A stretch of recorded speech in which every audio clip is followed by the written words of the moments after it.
एक चुटकुला गीत गाने की कोशिश करती हूँ, आप लोग ज़रूर सुने और कमेंट बताएं गाना कैसा लगा। शादी विवाह में गाए जाने वाले गीत हैं जो बनने को लेके जाते हैं, चाहे लड़के का हो या लड़के का, माटी खाने लेके जाते हैं रस्म करने, तब गाया जाता है।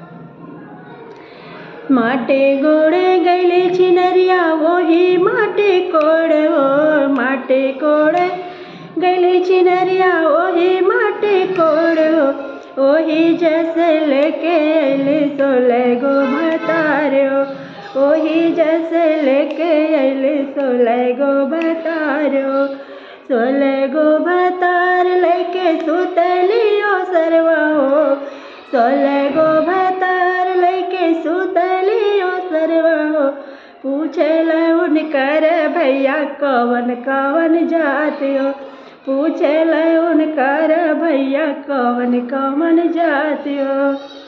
4 हमें अर्जी दर्जी 4 राजपूत हो, 4 हमें अर्जी दर्जी 4 राजपूत हो, 4 हमें मुसहर बड़ा मजबूत हो, 4 हमें मुसहर बड़ा मजबूत हो।